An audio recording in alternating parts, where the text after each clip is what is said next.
que o Senhor preparou para que nós, como igreja, nos reuníssemos aqui para louvarmos ao Senhor, para exaltarmos o Teu nome, para sermos tocados pelo Teu Espírito, para sermos guiados, para sermos direcionados, ó Deus. Nós te agradecemos porque o Senhor tem nos dado condições de cumprirmos com o nosso compromisso em relação aos contratos feitos com terceiros, contratos feitos com os homens. E nós oramos para que o Senhor não nos deixe envergonhado de forma alguma, de maneira alguma, que cada um dos meus irmãos que colocaram a planta dos seus pés aqui neste ambiente saiam daqui nesta noite edificados por tudo aquilo que eles vão ouvir, por tudo aquilo que eles vão receber. Eu oro para que o Senhor dispense, meu Deus e meu Pai, sobre a vida dos teus filhos e derrame sobre eles e que eles transbordem na vida de outros que o Senhor vai colocar nos seus caminhos, para que também outras pessoas recebam aquilo que eles receberam da parte do Senhor. Guarda aqueles que ainda não chegaram, aqueles que não vão poder vir a este lugar nesta noite. Nós oramos para que o Senhor visite-os através do Teu Espírito, que os Teus ministros que foram criados para ministrar sobre aqueles que vão herdar a salvação sejam liberados e sejam ordenados por Ti, para que venham à casa de cada um de nós que aqui estamos e outros que não estão, para guardá-los de setas, de dardos, de lanças e de flechas, meu Pai querido, do adversário, que cada uma delas sejam quebrados. Que o Senhor venha prosperar a nossa semente, multiplica em o nome de Jesus Cristo, traz crescimento e expansão e abençoe o trabalho das nossas mãos. Assim nós oramos e te pedimos e te agradecemos, no nome do teu Filho amado Jesus. Amém e amém. Amém, irmãos? Glória a Deus. Pai do Senhor, irmão Edson, tudo bem? Irmã Simone, como é que vocês estão? Tudo tranquilo? Glória a Deus. Então vamos lá, gente. Apocalipse, capítulo 5.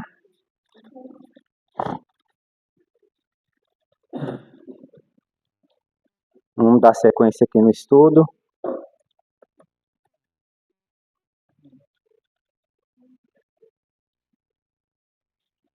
Apocalipse capítulo 5, versículo de número 1 até o versículo de número 14.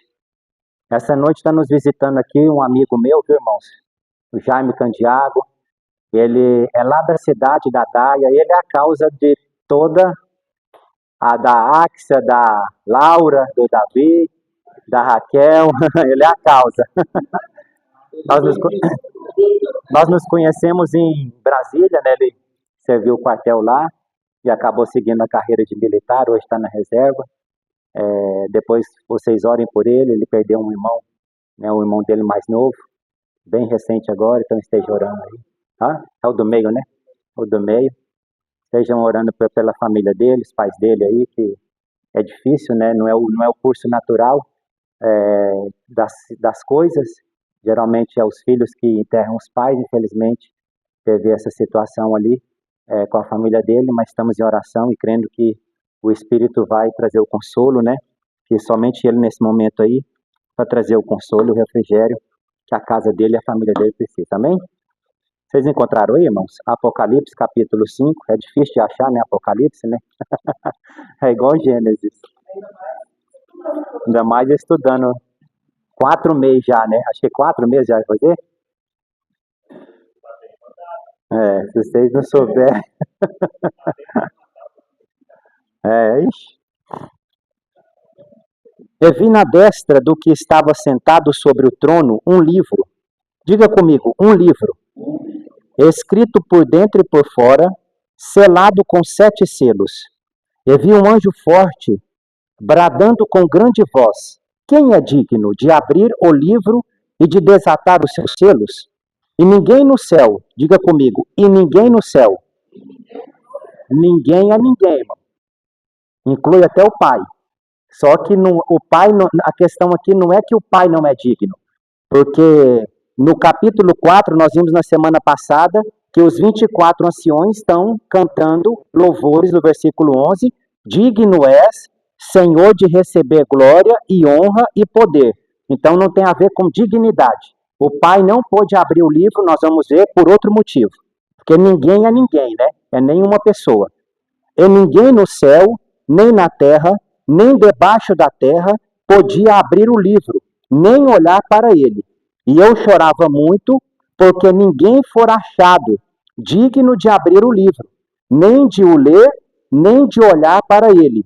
E disse-me um dos anciões, que é um dos 24 anciões: Não chores, eis aqui o leão da tribo de Judá, a raiz de Davi, que venceu para abrir o livro e desatar os seus 7 selos. E olhei, e eis que estava no meio do trono e dos 4 animais viventes, e entre os anciãos um cordeiro, como havendo sido morto, e tinha 7 pontas e 7 olhos, que são os 7 Espíritos de Deus enviados a toda a terra. E veio e tomou o livro da destra do que estava sentado no trono. E havendo tomado o livro, os 4 animais e os 24 anciões prostraram-se diante do cordeiro, tendo todos eles harpas e salvas. Em outras traduções pode estar aí taças, no lugar de salvas. Isso, taças de ouro cheias de incenso, que são as orações dos santos. E cantavam um novo cântico, dizendo, agora repare que o cântico vai mudar. O cântico do capítulo 4, do versículo de número 9, os 4 animais viventes estão cantando um tipo de cântico, né? Que os 4 animais davam glória e honra e ações de graça ao que estava sentado sobre o trono, ao que vive para todo sempre. Então eles estão cantando aqui, expressando esses adjetivos aqui para o Pai.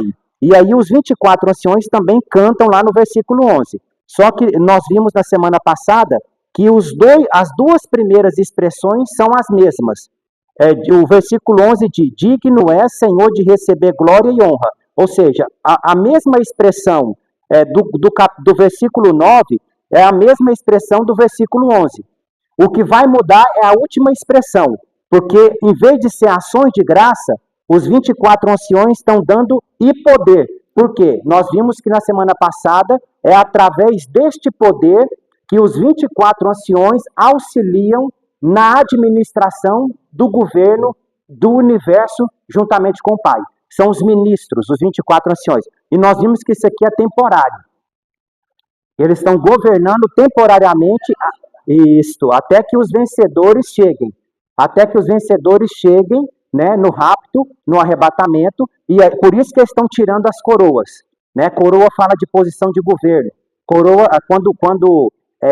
lá no capítulo de número 2, nós vimos isso, que ele diz para uma das igrejas, ao que vencer, você não vai... não vai... não, eis que venho sem demora, guarda o que tens, para que ninguém tome a tua coroa. Então, a coroa, nós vimos que é a posição de governo. Então, os 24 anciões, de forma profética, eles estão tirando a coroa em forma de reverência, de adoração, de submissão, mas também é um sinal de que eles vão transicionar esse governo, quando a igreja for arrebatada, né? Que os vencedores é que vão reinar e que vão governar com Cristo ali no milênio. E havendo tomado o livro, os 4 animais e os 24 anciões prostraram-se diante do cordeiro, tal. Versículo 9. E cantavam um novo cântico, dizendo, digno és de tomar o livro e de abrir os seus selos, porque foste morto e com o teu sangue compraste para Deus homens de toda tribo, língua e povo e nação.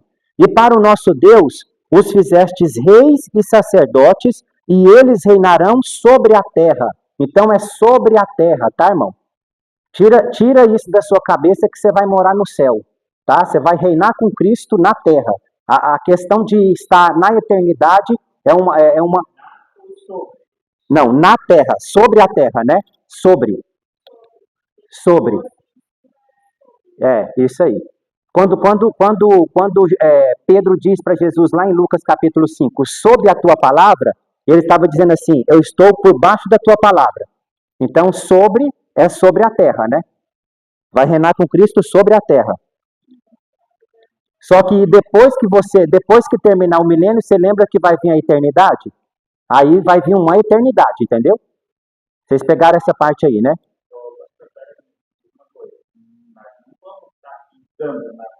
Não, nós vamos estar na Jerusalém, que vai pairar sobre a Jerusalém terrena, você lembra? Isso aí.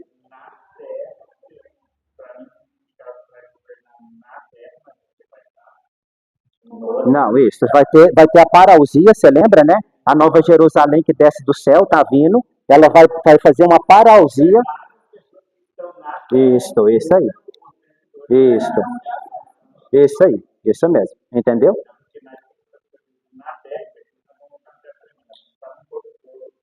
Isso, glorificado. Isso aí. Que é o que Paulo diz ali aos primeiros Coríntios, né?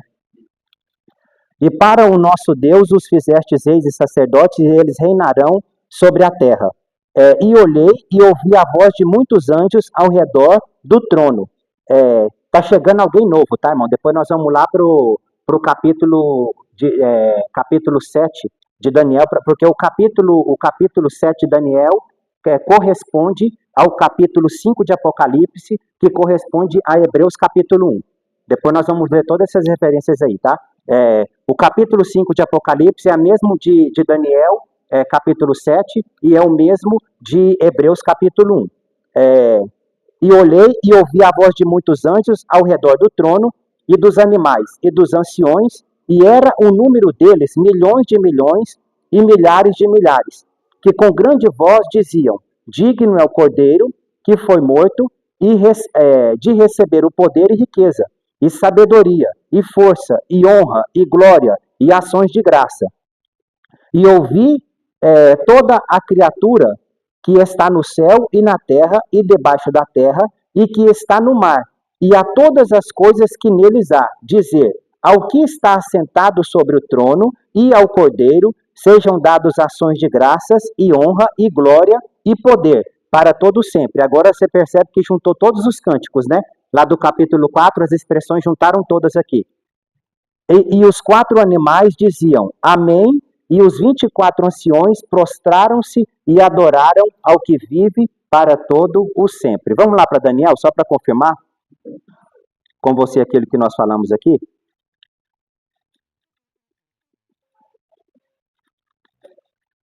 Daniel, capítulo de número 7. O versículo de número 9 do capítulo 7 de Daniel corresponde a Apocalipse, capítulo 4.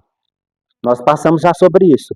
E agora o versículo de número 10 corresponde ao capítulo 5 de Apocalipse. Um rio de fogo monava e saía de diante dele. Milhares de milhares o serviam e milhões de milhões estavam diante dele. Assentou-se o juízo e abriu-se os livros.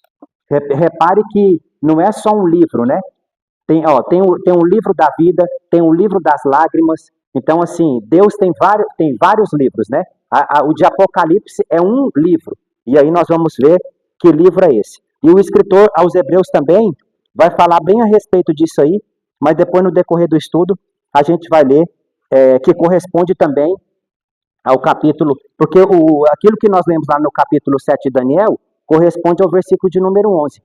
O versículo de número 10 do capítulo 7 de Daniel corresponde ao versículo 11 de Apocalipse 5. E olhei e ouvi a voz de muitos anjos ao redor do trono e dos animais e dos anciões, e era o número deles milhões de milhões e milhares de milhares. Olha lá que tem essa expressão, porque Daniel também está vendo Jesus chegando com o corpo glorificado. Nós passamos disso aí lá atrás, você lembra? Que nós mostramos para você que também Daniel foi projetado, né, para o futuro, arrebatado em espírito, e ele está vendo o Cordeiro chegando. Está vendo o Cordeiro chegando. Como os discípulos em Atos capítulo 1, está vendo o Jesus subindo. E ele vai ser envolvido pela nuvem e Daniel vai ver ele chegando, ali naquele momento. E os 4 animais diziam amém, e os 24 anciões prostraram-se e adoraram ao que vive para sempre. Então, o capítulo 5 de Apocalipse é a chegada de Jesus Cristo no céu. Jesus está chegando. Está chegando como? Com o corpo glorificado. Porque enquanto ele esteve aqui os 40 dias na terra, ele estava com o corpo? Ele estava com o corpo? Não. Ele estava com o corpo? Não. Imortalizado. Ele estava com o corpo imortalizado. Depois que ele sobe, depois dos 40 dias, ele vai ter o corpo dele glorificado. Por isso que Tomé pôde tocar nele, né? Naquela questão ali, quando Tomé entra naquela dúvida, naquela incredulidade, e aí Jesus apresenta para ele ali as feridas e pede para ele tocar, porque ele está com o corpo imortalizado. Lázaro foi ressurreto, mas Lázaro morreu de novo. Então Lázaro não tinha um corpo imortalizado. Lázaro era mortal, diferente de Jesus, né? Jesus ressuscitou num corpo imortalizado, ou seja, ele venceu a morte. Ele não ia morrer de novo. Então, o foco aqui do capítulo de número 5 é nesse livro aqui, irmãos. E eu acredito que você já ouviu muita coisa a respeito desse livro aqui. Já deve ter ouvido muita gente falando algumas coisas, né, a respeito desse livro. E o livro que está na mão do Pai e que a Bíblia diz que ninguém foi digno de abrir, esse livro é um testamento. Esse livro é uma herança. E que herança é essa? E que testamento é esse? É o testamento da terra. É a herança da terra. Por que o Pai não pôde abrir? Porque a Bíblia diz que Deus deu a terra para quem? Ao homem. Para quê? Façamos o homem a nossa imagem, a nossa semelhança e que ele domine, que ele governe sobre toda a criação. Então, que ele domine, é governar. Foi para isso que Adão foi criado, para governar. E através de Adão, a sua geração deveria também governar sobre a terra. Como Adão caiu, tudo que estava debaixo do governo de Adão caiu junto. Porque assim é numa liderança. Quando a liderança cai, quando um líder cai, tudo que está abaixo da liderança, infelizmente, também sofre consequência. Então o pecado entrou, a terra sofreu a consequência, porque Deus vai dizer, maldita é a terra por tua causa. Então foi a consequência que aconteceu naquela situação. Lembra do que Mateus capítulo 4, Satanás vai falar para Jesus? Se prostrar diante de mim, tudo eu te darei. Por quê? Porque a mim foi dado. Então, a partir daquele momento, a terra teve uma transferência ali para Satanás. Então, esse livro está falando de um testamento. É um testamento. E você vai perceber que ele está escrito por dentro e por fora. A única pessoa que podia abrir esse livro deveria ser um homem justo, um homem que venceu. Porque como é o testamento, como é a herança da terra, só um homem podia tomar esse livro. Só um homem podia receber essa herança. Porque foi dado ao homem. Essa terra foi dada ao homem. Lembra que o Salmo de número 115 vai dizer, acho que é 115, vai dizer que os céus são os do Senhor, mas a terra Deus deu ao homem. Então a terra foi dada ao homem como herança, como uma posição de governo. Então somente um homem justo poderia retomar de novo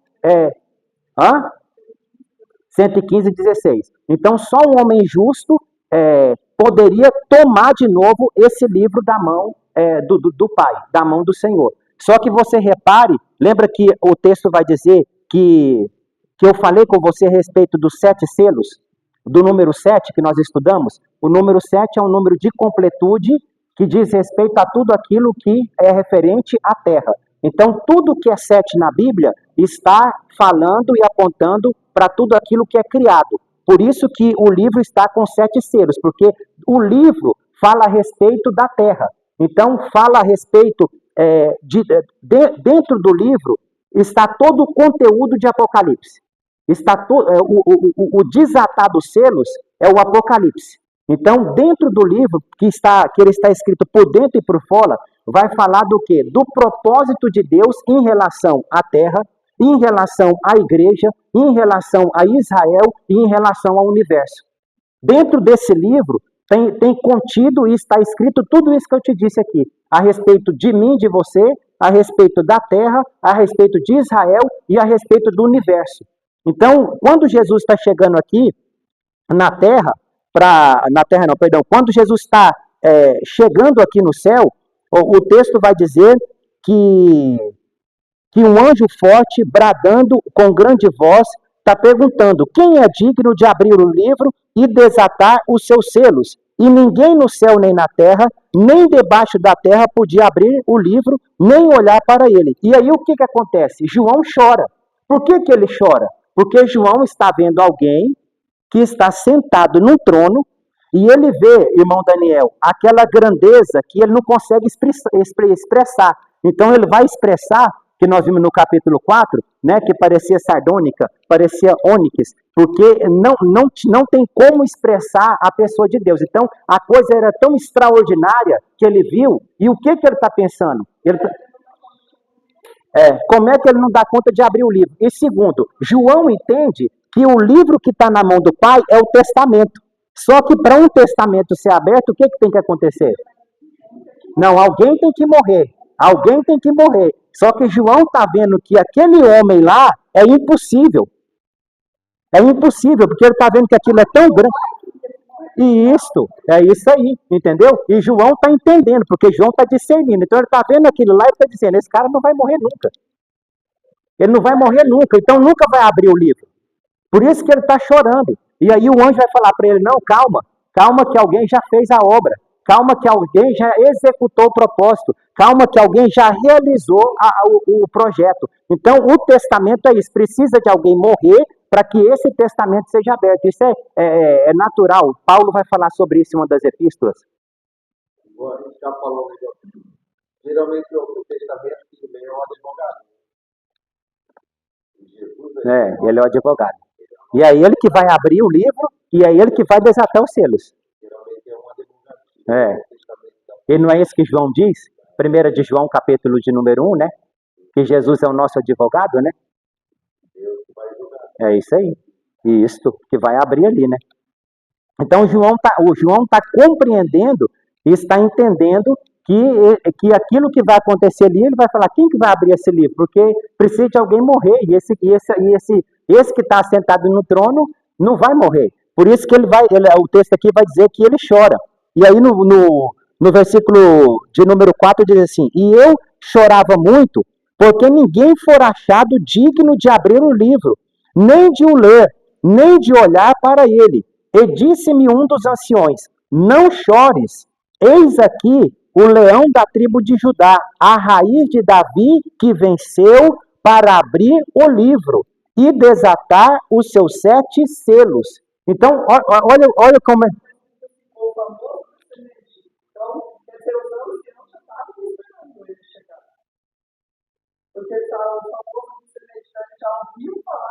Isso aí. Nem nós estamos escutando falar de que brevemente vai acontecer o arrebatamento. Então eles estavam ansiando por isso também. Por esse momento aqui, por essa expectativa. Só que a gente vai perceber que, porque, irmão, Jesus tem 2 aspectos: filho de Deus e filho do homem. Duas naturezas. Jesus, talvez você já deve ter ouvido falar assim, ó, Jesus é 100% homem, 100% Deus. Tem como ter 200%? Não tem. Então isso não existe. Jesus é verdadeiramente Deus e verdadeiramente homem. Ele tem 2 aspectos. Ele é filho de Deus e filho do homem. Só que como filho do homem, para os anjos aqui, é novo. Para os anjos é novo. Alguém que está chegando novo no céu. E principalmente chegando nesse lugar aqui. Aqui é a sala do trono. Homem nenhum entrava naquele lugar. Para eles é uma novidade que está chegando aqui. Lembra do que Salmo do número 24, eu vou até antecipar aqui, vai declarar o salmista? Isso, porque os anjos estão perguntando, quem é o Rei da Glória? Porque o Rei da Glória que eles conhecem é o que está sentado no trono. Então, quando alguém dizia, abra os portais para que entre o Rei da Glória, quando eu cantava esse cântico, eles olhavam para quem estava sentado no trono. Por isso que eles vão perguntar, quem é o Rei da Glória? Pode falar.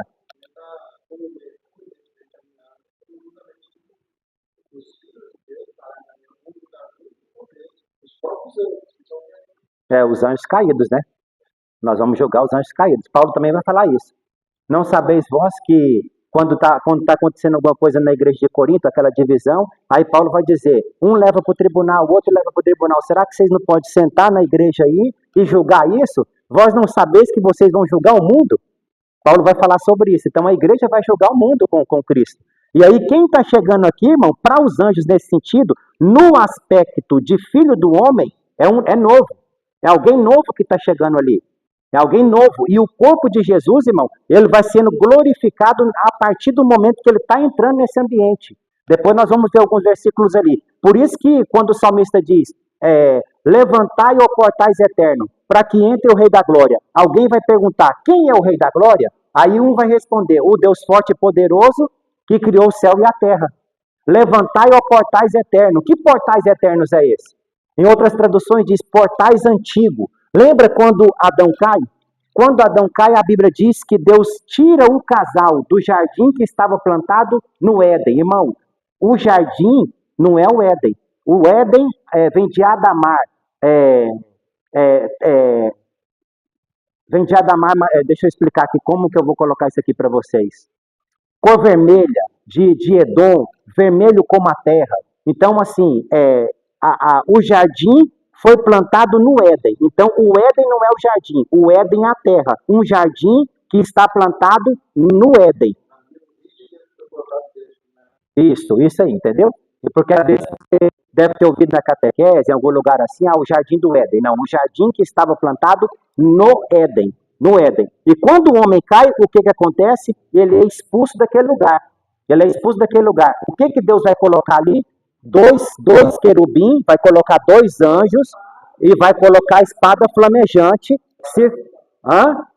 para isso, principalmente a árvore da vida. Porque o que acontece? Se Adão continua, porque Deus fez aquilo, não foi para castigar Adão, foi para proteger Adão. Porque se Adão continua comendo a árvore da vida num corpo pecaminoso, não ia dar certo, irmão. Por isso que a Bíblia diz que Deus fez eu e você menores do que os anjos. Porque ele viu o que aconteceu com Satanás. Satanás pecou em um corpo glorificado, não tem mais perdão. Por isso que a Bíblia diz que ele fez eu e você menor do que os anjos. Porque ele sabia o que ia acontecer. E aí haveria redenção. Por que haveria redenção? Porque eu e você somos menores do que os anjos. Nós somos mortais e os anjos não são. Então, quando Deus coloca essa espada flamejante ali e esses anjos ali guardando, esses são os portais antigos. Esses são os portais eternos. Lembra quando Caim, lá em Gênesis, Caim vai voltar depois você lê, para tentar entrar no jardim. Só que o anjo vai impedir ele de entrar, ele não vai poder entrar naquele lugar. Tanto o anjo como a espada flamejante. Só que Jesus venceu a espada. Por isso que o texto está dizendo, levantai, ó portais eternos, para que entre esse Rei da Glória. E é nesse momento que os portais levantam, é que o corpo de Jesus está sendo glorificado, porque ele está voltando. Dabacio kemina raya. Alabarassuri kemia fácil. Jesus está voltando de uma batalha, com as vestes salpicadas de sangue, ele está voltando de uma guerra. Por isso que o escritor de Cantares vai dizer assim, ele vem saltando sobre os montes. Aleluia. Ele vem saltando sobre os montes. E os montes ali, irmão, é muito forte isso aqui. Os montes ali não é montanha. Está falando de outra coisa. Está representando outra coisa. Não é montanha que o texto está dizendo. Deixa eu me segurar aqui um pouquinho, porque senão eu vou adiantar coisa demais. Ai. E disse-me. Deus, o Senhor forte e poderoso. O Senhor poderoso na batalha. Aí depois ele já fala que ele é só todo poderoso. Isso. Ele é o Rei da Glória. É isso aí. Pode falar, Jana. Pode. Deve, isso aí. Eu já ia falar, deve.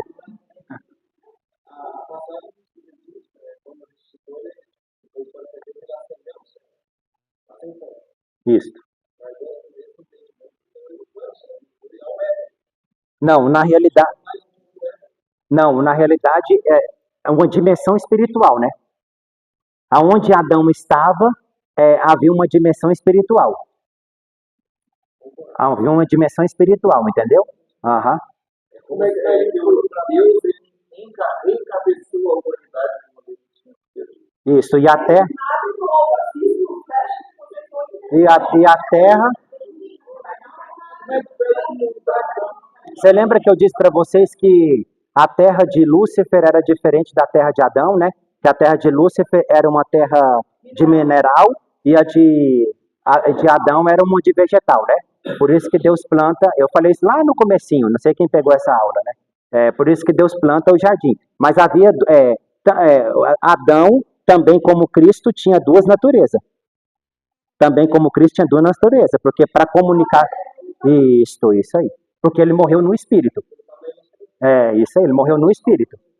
Quando Deus diz para ele, olha, se você comer dessa fruta, você vai morrer. Não é uma morte física inicialmente que Deus está dizendo, é uma morte espiritual. Ele morreu no espírito.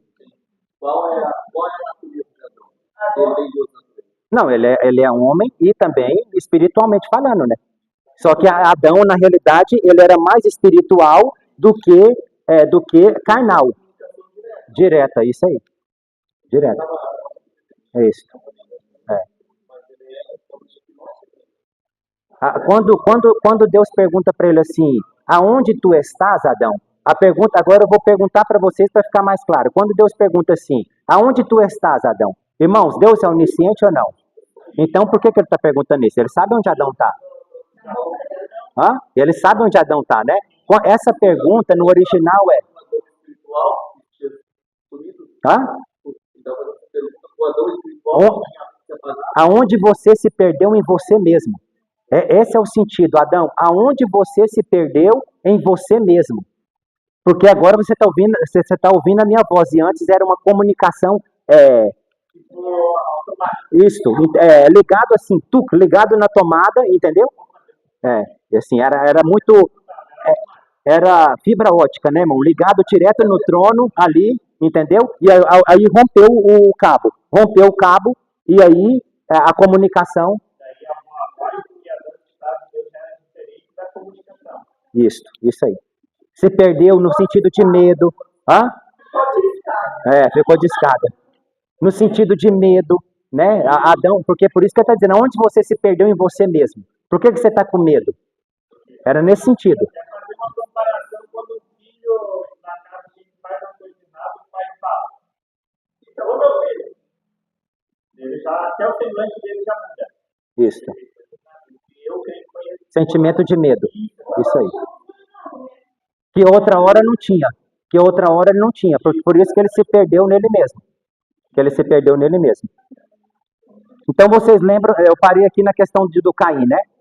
Foi no Caim que eu parei ou não? Não, então vamos avançar aqui. Então eu ia falar de outra coisa.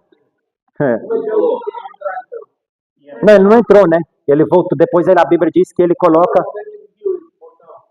Não, ele veio. Não é um portal. Como é que eu vou te explicar isso aqui agora já? Isso. Ele colocou 2 anos para proteger a entrada, porque eu já tinha Isso. E na realidade Caim estava próximo. Não, e Caim estava próximo, né?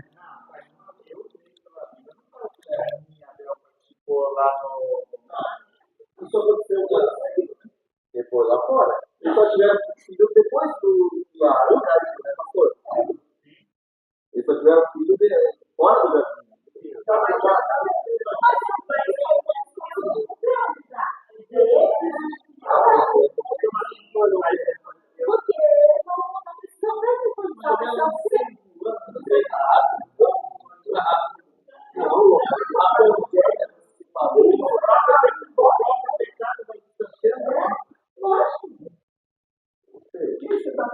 Eu estou procurando o texto de Caim, que ele foi para lá.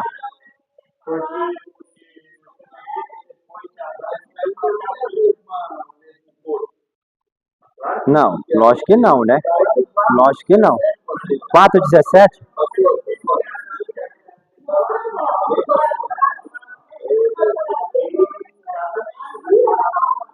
Mas tem uma parte antes ali, ó, Daniel, que ele vai tentar voltar para o Éden e depois ele não pode entrar. É um pouquinho antes disso aí.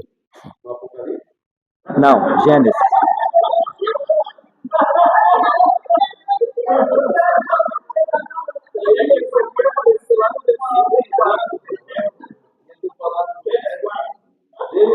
Não, eu tô no 4, aham. Aí só pode aparecer no capítulo 4. No 4, isso aí. No capítulo 2 não tinha pecado. Tinha que ter pecado, tinha que ter pecado. Os 2 primeiros e 2 últimos. E aquele período do capítulo 4 ali, já tinham saído do jardim. 4, 17. 16.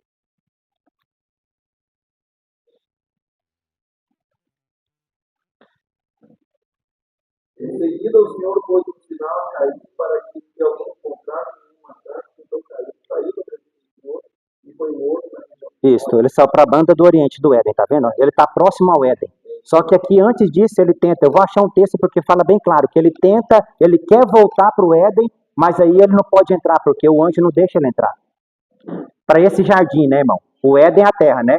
Para o jardim que estava plantado no Éden. Ele quer voltar, mas aí ele tem que, o anjo não permite ele entrar e ele volta de novo e ele planta, como diz aí no versículo 16 aí, ó, e a banda do Oriente do Éden.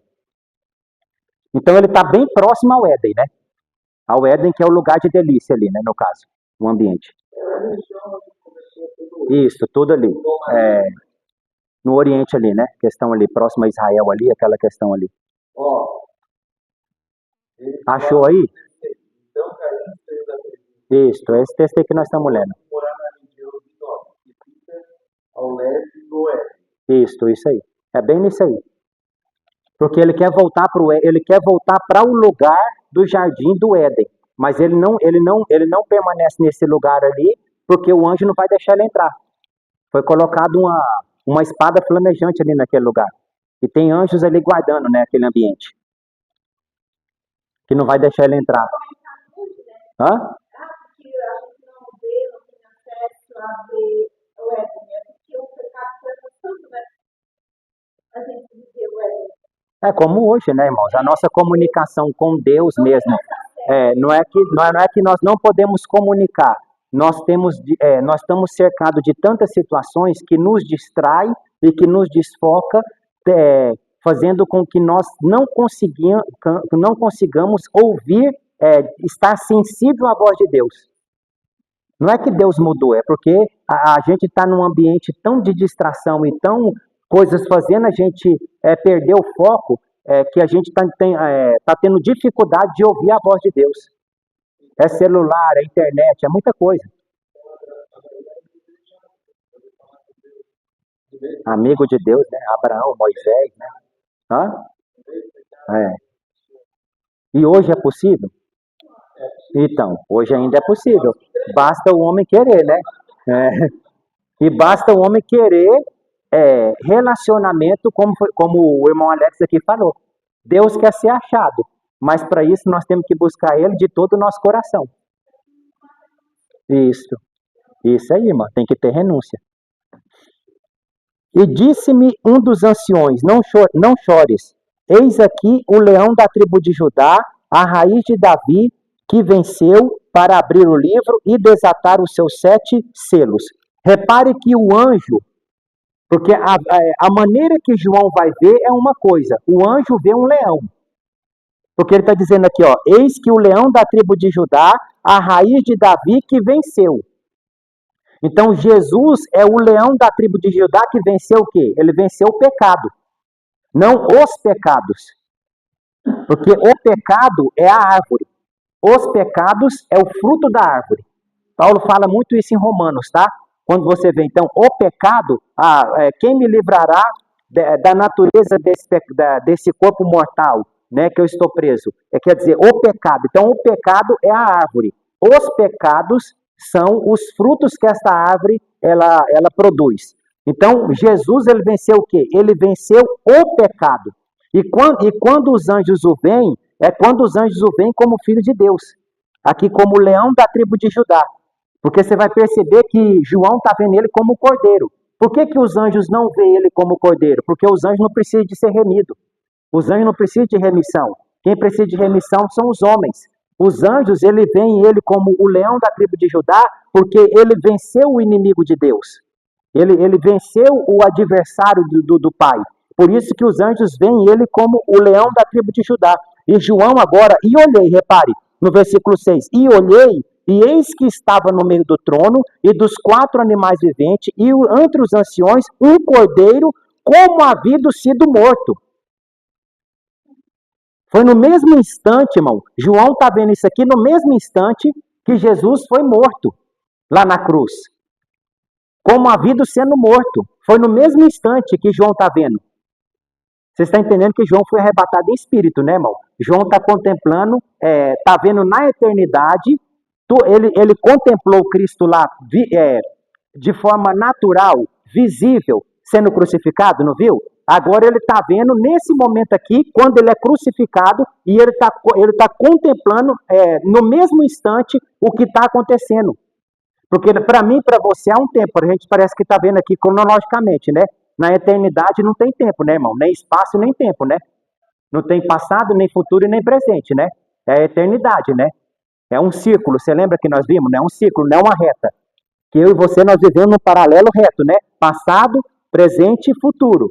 Na eternidade, essa régua, ela vira. E isso fica tudo, né? Nós estudando sobre isso aí. Então, o que João está vendo aqui é um cordeiro que foi morto, como sendo havido morto naquele momento ali, naquele instante. E por que João está vendo isso? Porque João é homem, é ser humano. Então, para ele está vendo o cordeiro porque foi aquilo que o cordeiro realizou em favor dele, que foi o sacrifício. E isto foi o sacrifício que Jesus realizou. Por isso que João não vê ele como leão. E os anjos o veem como leão, porque para os anjos... E os anjos não. E os anjos veem ele como o Senhor dos exércitos, o Deus forte, que pisou na cabeça da serpente.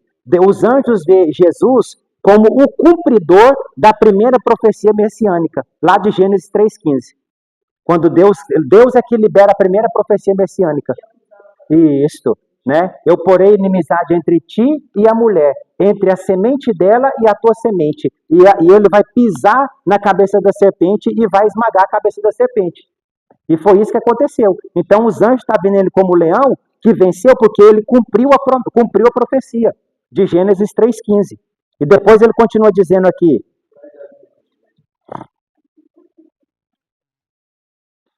Entenderam então? Então João vê o cordeiro aqui porque ele está executando o propósito de Deus. E ele, além de ele executar o propósito de Deus, ele vai tirar as barreiras que estão impedindo o cumprimento do mesmo. Porque havia uma barreira, havia um obstáculo que estava tentando impedir o propósito de Deus de se cumprir. Jesus vai tirar essa barreira, Jesus vai tirar esse obstáculo e o propósito de Deus vai se concretizar. Como está se concretizando? Na minha vida, na tua vida, e vai se concretizar. Na vida da igreja, até o rapto, né? Até a construção ali, a edificação da Nova Jerusalém. Por isso que Jesus é digno de abrir o livro. Por isso que ele é digno de abrir o livro. Porque ele venceu. Ele venceu a morte, ele venceu o pecado, ele pisou na cabeça da serpente, ou seja, ele é um homem íntegro, um homem justo, um homem de dores. E só um homem nesse aspecto podia tomar o livro da mão do Pai e abrir o livro ali, como o João vai declarar. E olhei, e eis que estava no meio do trono e dos 4 animais viventes, e entre os anciões um cordeiro, como havido sido morto, e tinha 7 pontas. Em algumas traduções, irmão, diz 7 chifres. Não sei qual tradução pode estar assim. Chifres fala de poder na Bíblia, tá? Quando você vê chifre, está falando de poder, de força. Isto. E é o que o boi tem no caso, né? O chifre do boi representa a força, representa o poder que ele tem. Então, chifre na Bíblia fala disso. Por isso que lá na frente você vai ver que vai haver 10 chifres e depois vai se levantar um chifre menor dentro desses 10, né? Que vai quebrar. Então, está falando ali da questão dos reis ali que vão se unir, 10 nações, né? Bloco de nações que vão se unir. Lá na frente nós vamos ver isso. E o chifre menor que sobe é o anticristo dentro desse processo. Então, o chifre fala disso, fala de poder, fala de força. É a força e o poder que o governo do anticristo vai ter. Que está lá em Apocalipse 17, por ali. Não, era que a Daia disse que Israel usava, né? Usava o chifrezinho, né? Que é o chofar, né? Só que tem um chofarzinho pequeno, né? Na realidade, hoje, a gente só usa o óleo de unção para o quê? Nós falamos sobre isso? Que o Novo Testamento... Para enfermidades. Isso aí. Tiago, capítulo 5, vai falar sobre isso. Tem alguém entre vós enfermo? Chame os presbíteros e com o óleo da unção o enfermo será curado. Isso aí. Existe algumas igrejas, isso é mais questão de ato profético, né? Um ato profético que a pessoa faz de, vai ungir um pastor, vai separar um pastor, vai consagrar um pastor, vai consagrar um obreiro. Então, existem pessoas que derramam ali, né, o óleo, mas no sentido de um ato profético. Mas no Novo Testamento não tem essa prática. Você não vai encontrar os apóstolos e a igreja tendo essa prática, né? De ungir com óleo, como na antiga aliança. No antigo pacto, fazia, né? Vai ungir um rei, vai ungir um profeta. Isso, óleo, isso mesmo. É o perfume, né? Não. É igual você. É isso aí. Isso mesmo. Porque na realidade o irmão comprou um carro novo.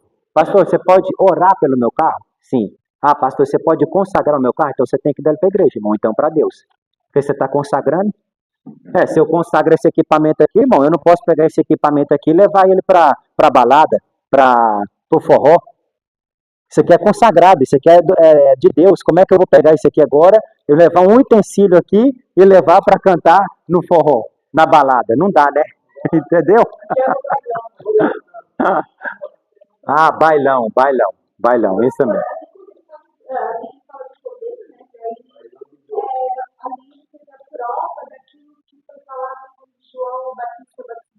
Isso, que tira o pecado do mundo.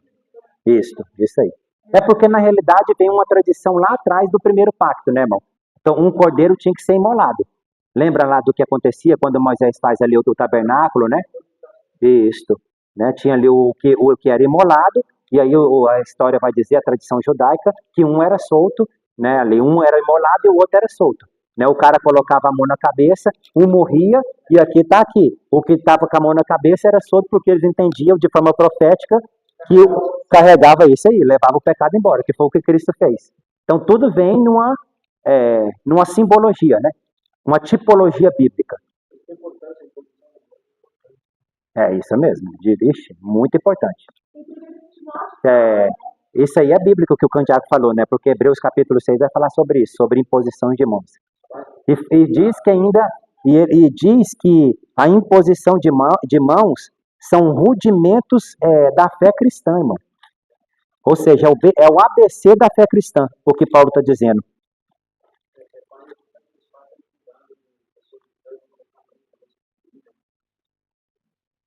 E principalmente nessa região aqui, porque é tipo um mistério aqui, né? Da onde flui, né? Por isso geralmente a gente põe a mão sobre a cabeça, né? Da pessoa, né? Isso.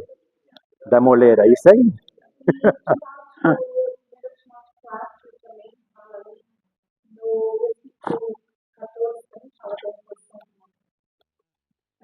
Mas aí é sobre... Isso. Eu pensei que você estava lendo outro texto, porque tem um outro texto que ele diz assim, não coloque a mão precipitadamente sobre as pessoas, mas esse aí colocar a mão é separar.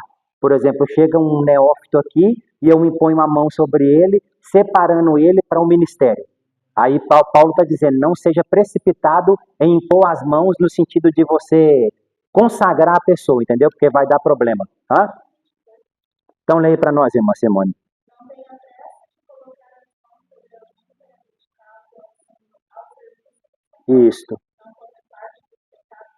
Isso aí. Como é sério, Paulo está dizendo como é séria essa questão da imposição de mãos, entendeu? Quando eu vou separar. Chega alguém aqui, eu vou separar. Na emoção, entendeu? Isso aí. Isso aí, Daniel. Não, e aí vai trazer problema para o corpo de Cristo e também para a pessoa que está sendo consagrada, porque ele não está preparado. Tanto é que Paulo vai dizer ali para frente, para que ele não se ensoberbeça. Para que ele não se ensoberbeça e caia na armadilha do diabo. Paulo vai falar sobre isso aí. Porque o cara chega neófito, aí você pega e separa ele, vamos dar um exemplo aqui, vamos separar ele a um presbítero, a um pastor, seja qual função, né, o título ali que ele receber, e isso pode gerar soberba nele e pode ser uma armadilha do diabo para derrubar ele e ele não conseguir seguir na caminhada, seguir na fé, enfim, toda essa situação aí. Hã? Não tem maturidade. Não tem maturidade.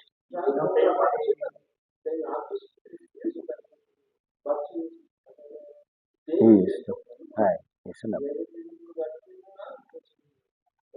A imposição de mão é muito importante mesmo, a oração. A pessoa até vai para a igreja para receber imposição de mãos. E essa imposição de mãos não é sobre a cabeça, é um abraço.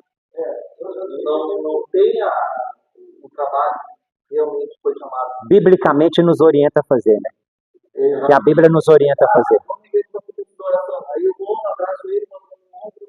Então, não, chama para imposição de mãos, é a autoridade de Deus. É isso aí. Símbolo de autoridade. Símbolo de autoridade.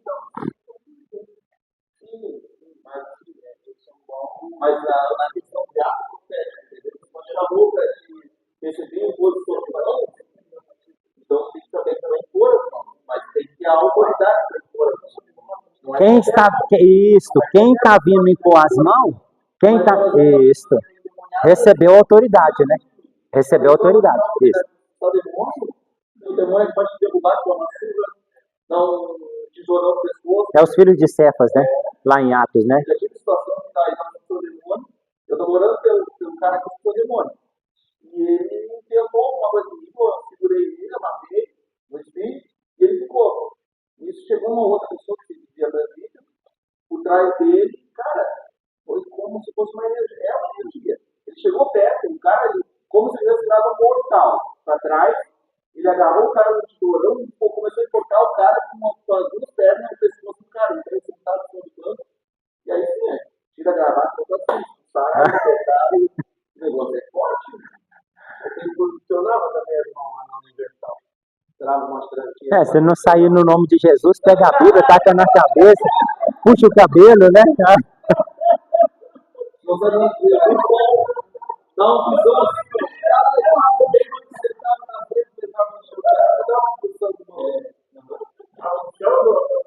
Maradona, coitado.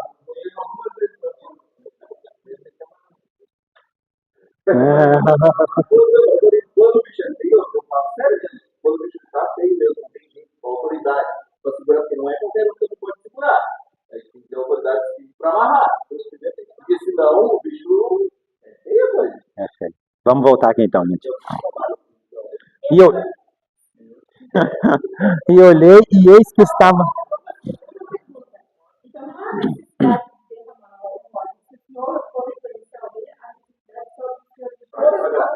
Isso. Não, na realidade, assim, é como eu disse, pode fazer? Pode. É porque é um ato profético, né? É isso. Mas, assim, biblicamente, você falar, pastor, biblicamente é o que a Bíblia orienta? Não, não é o que orienta, é isso aí. No Novo Testamento, não é o que orienta, entendeu?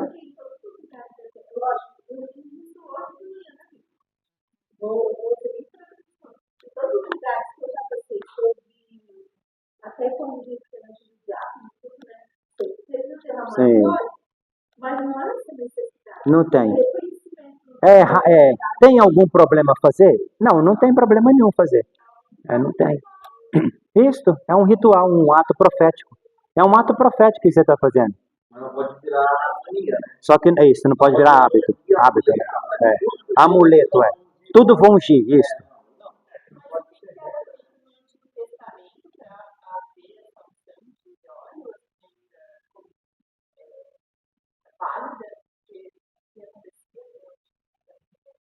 Por exemplo, no primeiro pacto, quando Saul foi ser consagrado, né, que Deus manda Samuel ir lá, né, vamos pegar um exemplo mais prático. Quando Deus manda Samuel ir na casa de Jessé para ungir Davi, Davi vai ser ungido como rei. Então ali está o óleo, ele pega o chifre, o texto vai dizer, e derrama sobre a cabeça de Davi. Só que esse costume foi no primeiro pacto, era um ato no primeiro pacto. No Novo Testamento, a gente não vai encontrar os apóstolos com a igreja fazendo esse tipo de ato, né? Juntamente com outros ali. Então, assim, vai separar, como a irmã leu, o que Paulo orienta, vai separar impõe as mãos, ora sobre ele, abençoa ele e para que ele desenvolva o ministério. É aquilo que Paulo diz para Timóteo, olha, desenvolva o ministério que você recebeu através da imposição de mão, ou seja, alguém que tem autoridade impôs a mão sobre ele e enviou ele. Enviou, porque ele é um símbolo de autoridade, entendeu? E no mundo espiritual, isso está sendo comunicado, porque os anjos e os demônios estão vendo. O mundo espiritual vê quando alguém põe a mão sobre outro que tem autoridade e envia. Entenda uma coisa, irmã Marina. A igreja é que envia. Lá em Atos capítulo 13, Paulo e Barnabé e outras pessoas estão ali naquele lugar. E o que acontece? Eles vão enviar os apóstolos. Atos capítulo de número 13, diz assim, ó.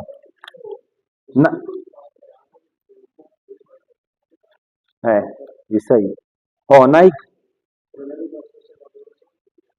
põe em posição de mão, tipo nas presbiteriana, batista, é mais em posição de mão. Na igreja que estava em Antioquia, havia alguns profetas e doutores, a saber, Barnabé, Simeão, chamado Níger, Lúcio, o Cirineu, Manaim, que fora criado com Herodes, o tetrarca, e Saulo. Saulo aqui é Paulo.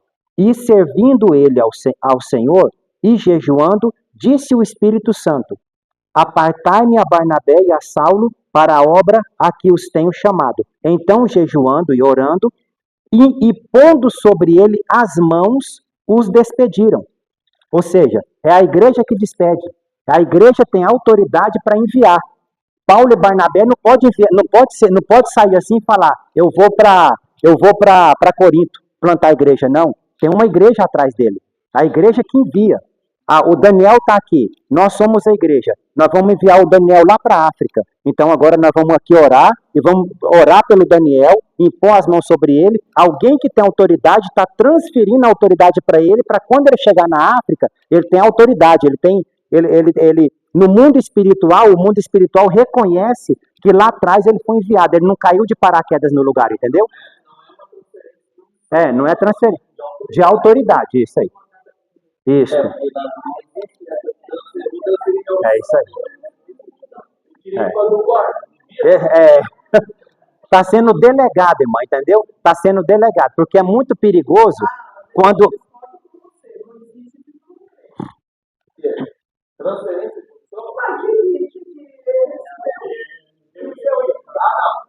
Estou dizendo agora,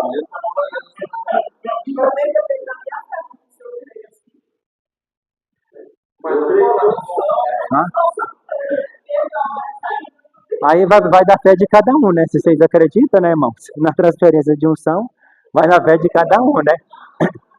Eu queria pegar a unção do Luciano Subirá, né? Se ele chegar lá e põe a mão na minha cabeça, então assim, vai dar fé. Não, mas aí eu vou ter que... Só que não vai cair de paraquedas, né? Eu vou ter que estudar muito, porque a gente acha assim, eu vou transferir a unção. Aí você tem que estudar, você tem que ler, você tem que fazer muita coisa, né? Não cai de paraquedas.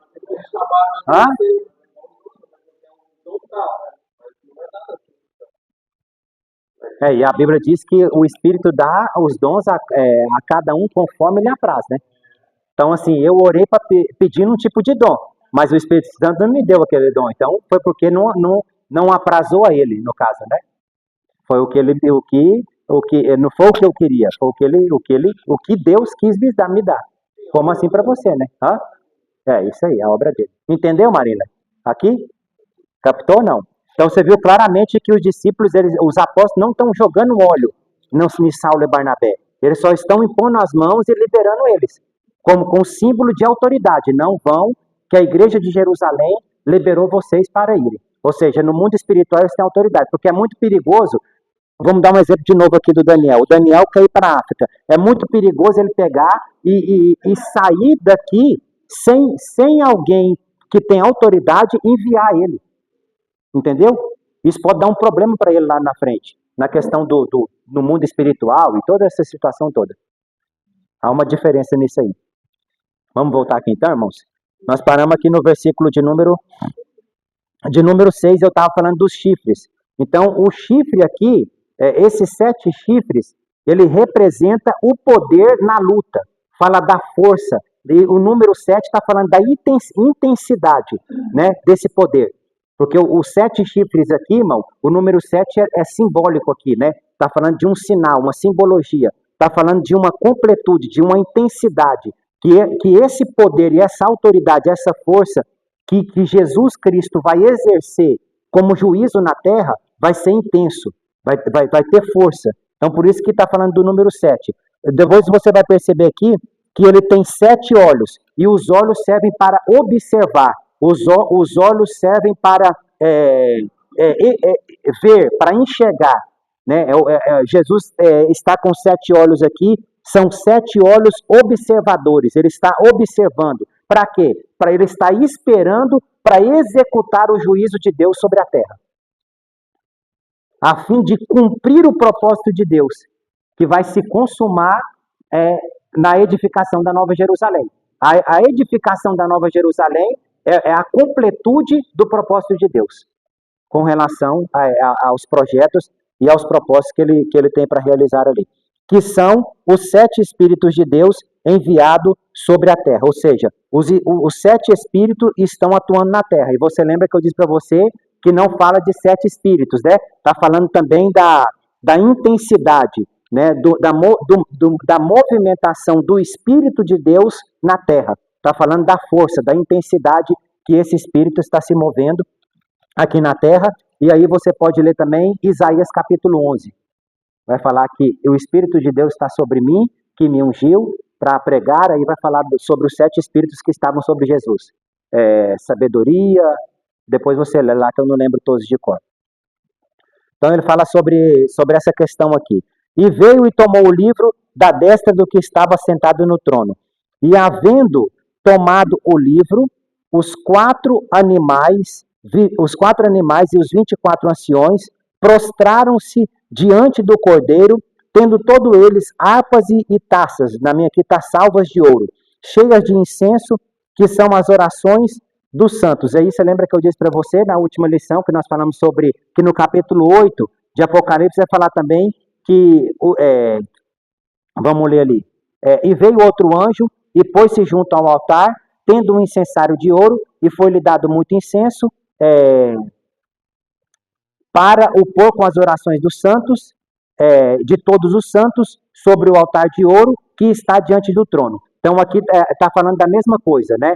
Que os 24 anciões aqui estão com essas taças, com essas salvas, aonde é colocada a oração é colocada, jogada ali dentro do altar de incenso, sobe a fumaça, né? Deus inspira e depois expira de novo, trazendo a resposta, gera relâmpagos, gera trovões.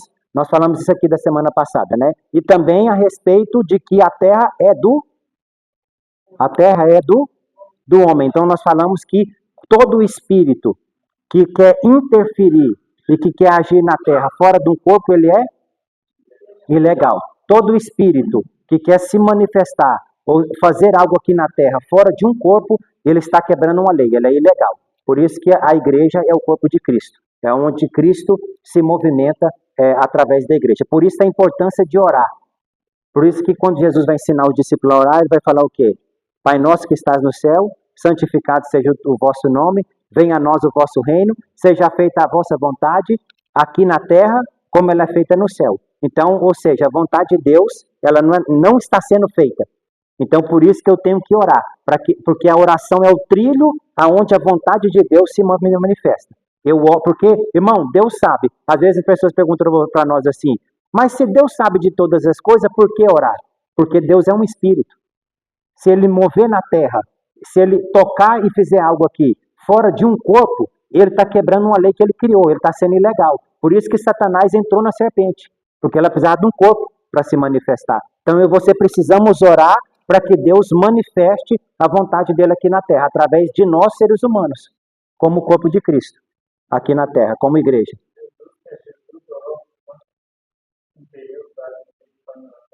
Isso.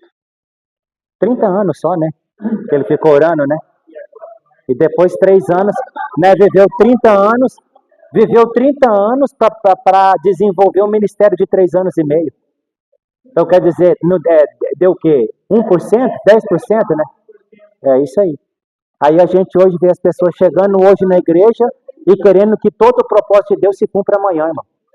Irmão, Moisés foi 40 anos no Egito, 40 anos no deserto, para Deus depois usar ele mais 40 anos. Ele ficou 80 anos. Ele ficou 80 anos, porque com 80 anos ele é chamado.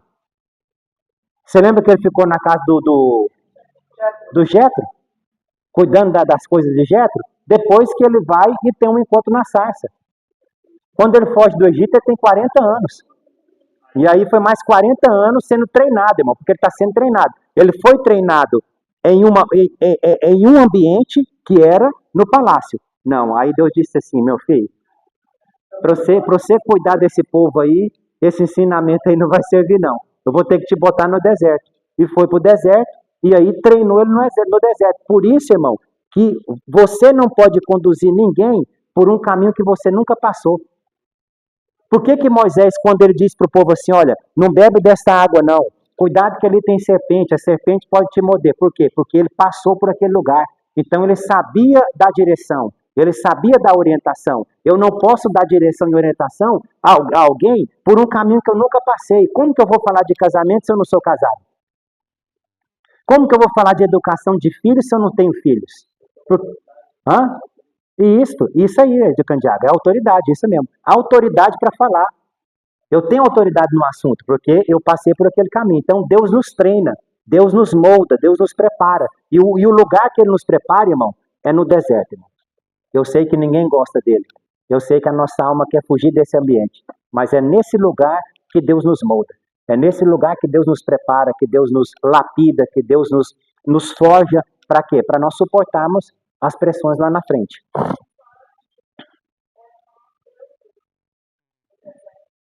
Hã? Não tem amigo, né? Não tem. É você e o papai, e Deus te ensinando ali, e Deus te conduzindo.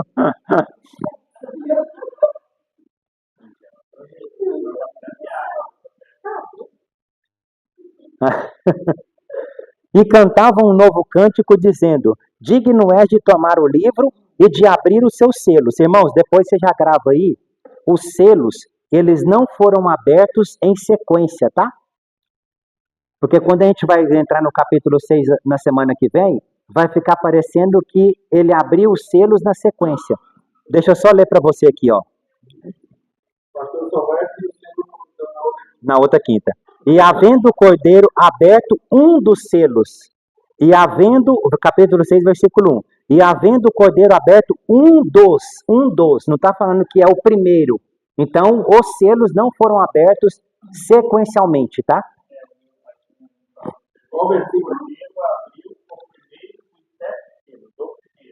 Não, mas a tradução é um dos. É um dos. Hã? Na realidade não foi na sequência, tá?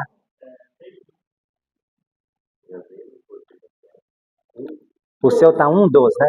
É a tradução mais correta, tá? Um dos selos. Isso. É porque o que acontece? A maioria dos tradutores, irmãos, eles não são teólogos, né? Ele não entende assim, ele entende a língua, né? O original ali, o grego, né? No caso, né? Aqui do Novo Testamento, mas ele não tem a questão a maioria não são teólogos, conhece da língua, mas não tem essa questão doutrinária, né? Então, por isso que às vezes tem essa dificuldade é como isso aqui, ó. Deixa eu só dar um exemplo para você entender aqui. Não tem essa questão da exegese. É como isso aqui, ó. No princípio criou Deus, estou lá em Gênesis agora, tá, irmão? No princípio criou Deus os céus e a terra. Ponto, está criado, né? No princípio criou Deus os céus e a terra. Ponto, está criado. Versículo 1, né? E a terra era sem forma e vazia, e havia trevas sobre a face do abismo. Esse verbo era aqui, no original não era. Tornou-se. O verbo no original aqui é tornou-se vazia. Ela não era. Porque Deus não cria nada em desordem. Lá em Isaías capítulo 45, versículo 18, você vai ver que Deus não criou a terra de forma vazia. Porque senão a Bíblia se contradiz. E não é isso. Então, o verbo aqui, e a terra tornou-se, é diferente de eu falar assim, a terra era vazia e ela tornou-se vazia. Porque quando eu falo, não, isso, e alguma coisa aconteceu que a tornou sem forma vazia, isso. Ou tornou-se sem forma vazia, ou seja, alguma coisa ocorreu que fez com que o primeiro estado dela tornasse-se sem forma vazia. Então ela não era, ela tornou.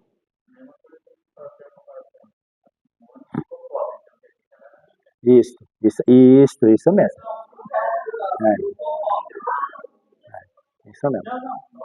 Tornou-se pobre, né? Tornou-se pobre. Ela era rica e tornou-se pobre, ou seja, alguma coisa aconteceu que fez com que ela perdesse dinheiro, tornou-se. Isso aí. E esse verbo aqui, tornou, eu tô só explicando para você a questão da tradução. Como se a gente não prestar atenção, as traduções, uma palavra muda todo o sentido do contexto, irmão. Muda tudo com o contexto. Essa expressão no hebraico aqui é a mesma expressão para a mulher de Ló. Ela não era estátua de sal, ela tornou-se estátua de sal. É o mesmo verbo. É o mesmo verbo. Quando você vai lá para Gênesis, né? Cavaleiro aonde? Não, aqui está claro. O mais discutido é o primeiro. Os outros três está claro, porque já o texto vai falar o que é. Tem muita discussão. Não, nenhum dos dois. O cavalo branco não. Não é nenhum dos dois. Não é nenhum dos dois. Não, deixa eu voltar aqui de novo. Não, deixa eu Porque senão assim eu expressei uma coisa errada aqui, mas depois a gente conversa. Hã? Não, é porque o Daniel disse que era o anticristo e não era nem Jesus. Não, na realidade é Cristo. Só que tem uma outra situação aqui em relação a esse cavaleiro aqui, porque você percebe que em cada cavalo aqui, o cavalo vermelho aponta para a guerra, né? Aponta para a guerra. O amarelo fala da morte, né? E o preto fala da fome. Então os cavaleiros estão claros aqui. O próprio texto revela. Mas o cavalo branco aqui, ele é uma outra função. Ele tem um outro aspecto aqui. Ele não é um anticristo. Você não vai encontrar na Bíblia, Daniel, de Gênesis e Apocalipse, falando que o diabo está sentado em cavalo branco. E aqui, às vezes, você vai ver estudo sobre a falsa realeza, vai falar sobre a falsa paz, alguns estudiosos entram nisso, mas não aponta para isso não. Aponta para uma outra coisa, que aí depois na semana que vem a gente vai falar e vai confirmar com o livro de Salmos. Porque o livro de Salmos vai falar a respeito desse cavalo aqui também, para conectar os textos, né? Como é que vai dar uma coroa? Ele é o Cristo, agora deixa eu consertar aqui para não ficar parecendo que eu estou falando heresia. Ele é o Cristo somado com outra coisa. Ele realmente é o Cristo, mas vai somar com outra coisa também, que saiu da mão do cavaleiro. Saiu uma flecha da mão do cavaleiro, ele só está com arco na mão. Isto. Ele só está com arco, a flecha saiu. E a flecha simboliza uma coisa, entendeu? O cavalo branco é Cristo, mas saiu uma flecha. Ele está sem flecha, só está com arco na mão, porque ele jogou a flecha. Ele lançou a flecha. E o livro de Salmo vai falar bem sobre isso. Entendeu? Tanto ele é o cavalo, porque lá na frente vai falar, né? Apocalipse capítulo 20, né? Que ele vem no cavalo branco, né? E estou sentado no cavalo branco. Então, assim, você não vai encontrar o anticristo sentado em cavalo branco. Então, assim, as doutrinas, elas não se sustentam, elas caem. Quando não tem... o argumento é fraco, né? Para sustentar uma doutrina, porque você derruba ela. Derruba como? Usando a própria Bíblia para comprovar o que a própria Bíblia está falando. A hermenêutica, é isso aí. Então, quando a doutrina é fraca, ela não se sustenta, né? Hã? Vamos, já estamos terminando. Não, aqui já está finalizando já.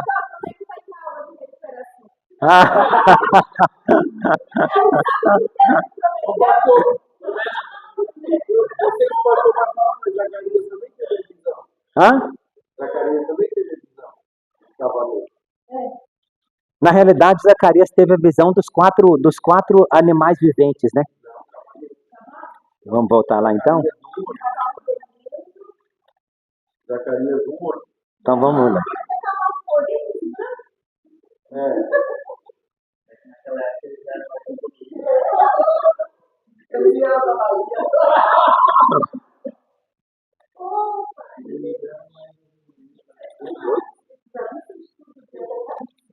Olhei à noite e vi um homem montado em um cavalo vermelho e parava entre as murtas que estava na profundeza, e atrás dele estavam cavalos vermelhos, morenos e brancos. E eu disse: Senhor meu, quem são estes? E disse-me o anjo que falava comigo: Eu te mostrarei quem estes são. Então respondeu o homem que estava entre os murtos e disse: Estes são os que o Senhor tem enviado para andarem pela terra.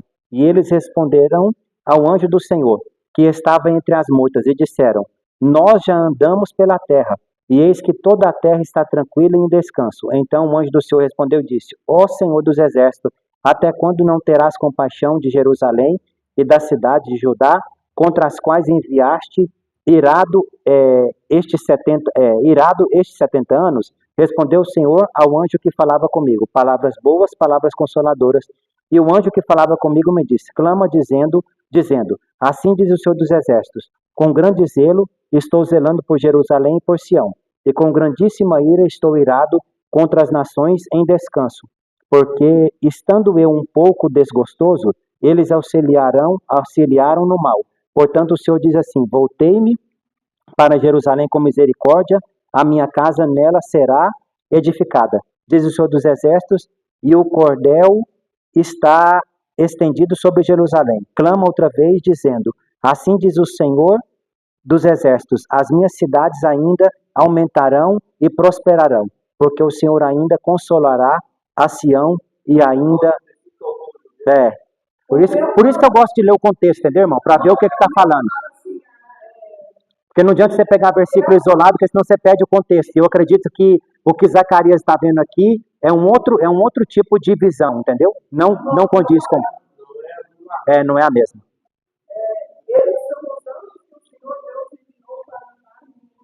Isso. Tipo como soldados que estão do exílio, isso. Com o contexto, isso aí. Então não tem nada a ver. Aquele dia também o Marlon veio me perguntar uma coisa que era quando que ele disse, porque ele ouviu alguém falando, não sei também se a pessoa falou aquilo que ele transmitiu para mim, que ele disse que alguém tinha falado que quando o povo de Israel, Daniel, os nobres ali que foram primeiros, né, transportados para a Babilônia, todos fizeram-se eunucos, né? Aí eu falei: Daniel, Marlon, eu nunca tinha ouvido isso, qual que é a referência? Aí ele falou: não, é de Ezequias e tal, quando Ezequias, aí eu falei: não, vamos ler lá, é quando Ezequias pega e leva alguém que está vindo da Babilônia para ver todo o tesouro, né, e ele entra lá e tal, Isaías chega e pergunta para ele: o que foi que você mostrou para esse rapaz? E aí ele vai dizer: não, eu mostrei os tesouros, né, o que tinha dentro do palácio e tal, e aí libera uma palavra profética a Ezequias, que os filhos dele seriam eunucos, né, que ele seria levado cativo para a Babilônia e que os filhos, a geração de Ezequias que ficariam eunucos. Então, ou seja, o contexto ali estava referindo de Ezequias, não era todo Israel, não tinha a ver com Daniel. Então, assim, por isso que é perigoso você pegar versículo isolado e querer fora do contexto, né? Isso aí traz, não é? É totalmente fora daquilo que acabaram de falar aqui, da hermenêutica, da exegese, né? Contrário a quando você estuda. Não, isso aí, não funciona, né? Vamos terminar aqui então, irmãos? E para o nosso Deus os fizeram reis e sacerdotes, e eles reinarão sobre a terra. E olhei e ouvi a voz de muitos anjos ao redor do trono, e dos animais, e dos anciões, e era o número deles milhares de milhares, que com grande voz diziam: digno é o Cordeiro, que foi morto, de receber o poder, e riquezas, e sabedoria, e força, e honra, e glória, e ações de graça. E ouvi a toda criatura que está no céu e na terra, e debaixo da terra, e que está no mar, e a todas as coisas que neles há dizer: ao que está sentado sobre o trono, e ao Cordeiro seja dado ações de graças, e honra, e glória e poder para todo sempre. E os 4 animais diziam: Amém. E os 24 anciões prostraram-se e adoraram ao que vive para todo o sempre. Ou seja, ele nos comprou para reinarmos, né, irmãos? Para reinarmos com ele sobre a terra. Então nós vamos reinar com ele como igreja, e Jesus está cumprindo todo o propósito de Deus. Jesus está cumprindo ele está abrindo toda a dispensa, né? A economia, todo o projeto, tudo que Deus realizou e determinou como propósito, Jesus agora está concluindo, está concretizando, está? Por isso que a Bíblia vai dizer, lá no versículo de número 6, e olhei, e eis que estava no meio do trono e dos quatro demais viventes, entre os anciões, um cordeiro, como havia sido morto, e tinha 7 pontas e 7 olhos, que estão dos 7 e veio e tomou o livro da destra do que estava sentado no trono, e havendo tomado o livro, os 4 animais e os 24 anciões prostraram-se diante do cordeiro. Tem uma parte aqui que ele diz que ele está em pé, e ele está em pé, fala de estar em prontidão. É o 6? Isto, de pé. Esse de pé está falando o quê? Enquanto assentado à destra, aponta para um descanso naquilo que já foi executado. Aponta para um descanso, ou seja, assentado à direita está falando de ele está agora descansando em relação ao quê? Em relação à redenção, em relação a executar o sacrifício que foi para isso que ele foi enviado. Então, em relação à redenção, ele está sentado. Agora, em relação a executar o juízo de Deus, ele está em pé, porque em pé fala de prontidão. Eu estou em prontidão. Tem um militar aqui que pode me esclarecer muito bem. Alguém está em pé como sentinela, ou seja, o cara está em prontidão, esperando o quê? Esperando o comando. O Jesus está em pé, aguardando o quê? Aguardando a ordem do Pai, quando ele vai executar, né, a questão do arrebatamento e a questão dos juízos que vão ser executados, que nós vamos ver aqui no decorrer do estudo. Que agora, depois do capítulo 6, é que vai mostrar todos os juízos que estão escritos, né? Por isso que está escrito por dentro e por fora, porque aponta para muitos juízos que vão se manifestar e que vão ser executados aqui na terra, e eu quero crer que eu e você não vamos estar aqui, no nome de Jesus, para vermos tudo aquilo que, infelizmente, né, a terra vai vivenciar, amém? Posso fazer uma pergunta? Pode. A igreja não tem Nós somos, porque na realidade, Candiado, quando você vai estudar o Apocalipse, você vê as duas linhas, porque eu acredito que parte da igreja vai ser raptada, que é quando Jesus vem como ladrão. Ele vem como ladrão, o texto vai dizer que ele vem como ladrão, e o outro vai dizer que ele vem nas nuvens e todo olho verá. Ou seja, como relâmpago e todo olho verá. Então, como ladrão, ele vem buscar, porque como ladrão, se o ladrão entra aqui, nesse lugar, você acha que ele vai levar uma cadeira dessa ou ele vai querer levar aparelhagem de som? Por quê?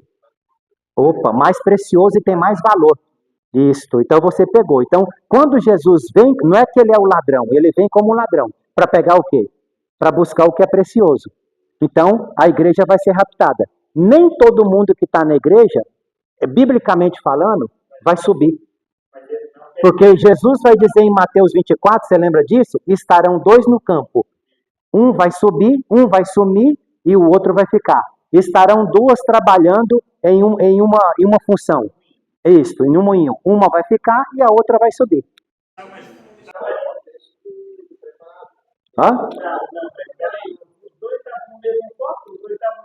Isto, fazendo a mesma coisa.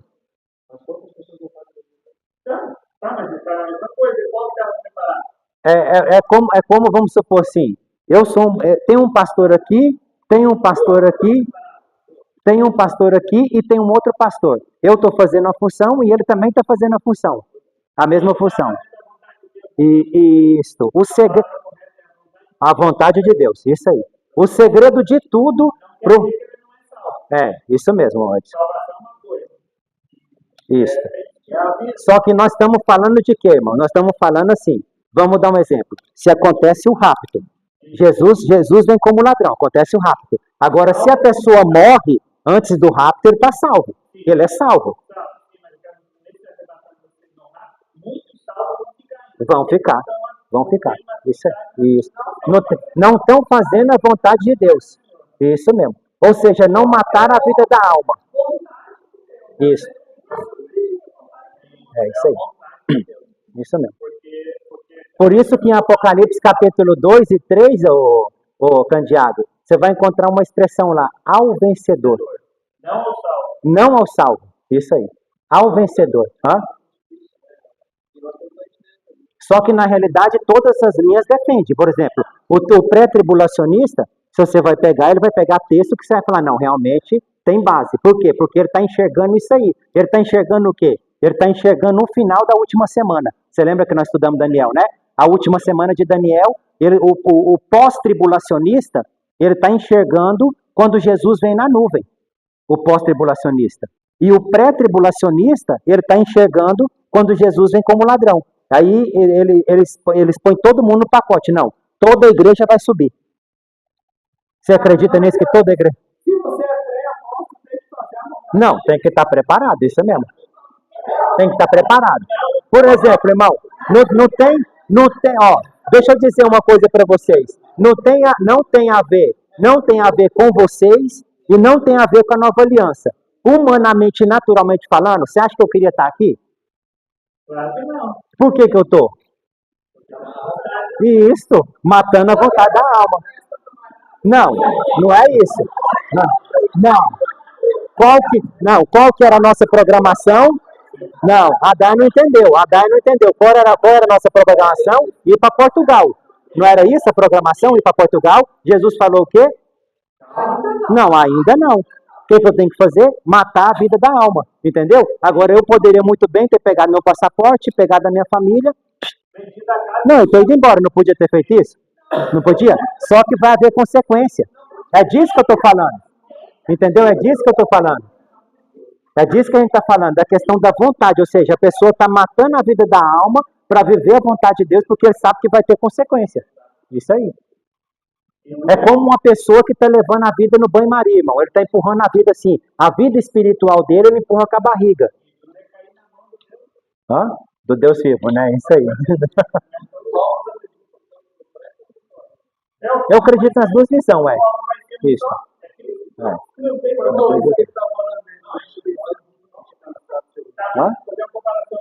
É porque... O quê? Não, esse não.